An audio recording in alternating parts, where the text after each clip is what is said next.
Puppet Master, Ghost in the Shell का antagonist.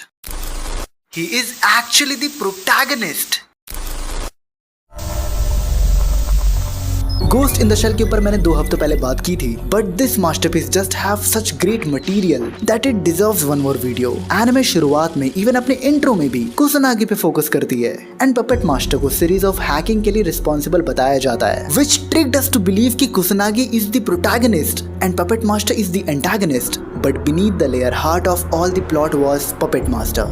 एक AI को क्रिएट किया जाता है, उसे ट्रेन किया जाता है. Soon after he started learning from the internet and develop his own consciousness and personality. And internet के थ्रू वो ह्यूमन एवोल्यूशन को देखता है, जो कि उसके माइंड में एक आइडिया को फ्लिप करती है. That how a machine can evolve to perfection. And वो जो भी आगे करता है, it's all for the sole result of evolving into a new being. And ऐसा करने के लिए पपेट मास्टर के पास एक की आर्ग्यूमेंट है कि वो कोई कॉपीएबल प्रोग्राम बनकर के नहीं रहना चाहता, because at the end of the day उसके जैसा दूसरा बनाया जा सकता है. वो बस एक AI है जिसकी कोई बॉडी नहीं है. तो इनडायरेक्टली स्टोरी के कॉन्टेक्स्ट में तुम उसको गोश्ट बुला सकते हो. एंड एक और बहुत इंपॉर्टेंट पॉइंट है, पपेट मास्टर अपने एग्जिस्टेंशियल वैल्यू को क्वेश्चन करता है कि वो एक AI है. इवेंचुअली उससे ज़्यादा बेहतर, उससे ज़्यादा एफिशिएंट AI को बनाया ही जाएगा. उसके बाद वो अपनी एग्जिस्टेंशियल वैल्यू को खो देगा. तो वो खुद से क्वेश्चन करता है कि इस वर्ल्ड में उसकी एक्चुअल वैल्यू है क्या, क्योंकि इट्स ह्यूमन टेंडेंसी कि अगर तुमसे बेहतर कोई आ जाए वो तुमको भुला देंगे. और यही चीज पपेट मास्टर खुद के लिए नहीं चाहता था. सारे लाइफ फॉर्म का नेचुरल इंस्टिंक्ट यही होता है, सर्वाइवल. और पपेट मास्टर खुद के लिए बस यही चीज इंश्योर कर रहा था. वहीं कुसनागी का भी कैरेक्टर बहुत ज्यादा इंटरेस्टिंग है, क्योंकि puppet master and Kusanagi are perfectly opposites. Puppet master को चाहिए इवोल्यूशन इन मशीन, जिसके लिए वो खुद में कमी देखता है एक शेल की, जो कि कुसनागी के पास है.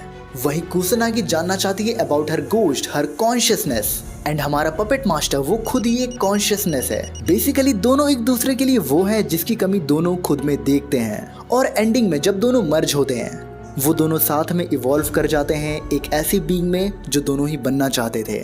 तो ये स्टोरी थी पपेट मास्टर की, जिसको दिखाया गया है कुसनागी के पर्सपेक्टिव से. बट इसकी एंडिंग में इतना ही नहीं है. फर्स्ट टाइम जब मैंने इस एनिमे को देखा था, एंडिंग से मैं थोड़ा अनकंफर्टेबल था, क्योंकि मैं इसे कुसनागी की स्टोरी की तरह देख रहा था और मैं उसके लिए क्लोजर ढूंढ रहा था. एनिमे ने मुझे मजबूर किया 2 हफ्तों तक इसके बारे में सोचने के लिए. फिर मेरे दिमाग में ये आइडिया फ्लिप होती है that puppet master is the protagonist of the story. और फिर सारी चीजें सेंस बनाने लगती है. And it was the perfect ending जो दोनों को चाहिए थी. एनिमे के नेम के कॉन्टेक्स्ट में पपेट मास्टर गोश्ट है और कुसनागी एक शेल है. एंडिंग में दोनों मर्ज हो जाते हैं और इस एनिमे की नेम को जस्टिफाई करते हैं, ghost in the shell. Ghost in the shell की एंडिंग एक साइकोलॉजिकल मेडिटेशन है on what it means to be alive, specially एक ऐसे वर्ल्ड में जहां ह्यूमंस और मशीन के बीच डिफरेंशिएट करना ऑलमोस्ट इम्पॉसिबल है. ये स्टोरी आर्ग्यू करती है that consciousness and identity are not tied to flesh. और जो इवोल्यूशन का अगला कदम होगा, it may be digital but फिर भी डीपली ह्यूमन होगा in its longing for meaning, morality and connection.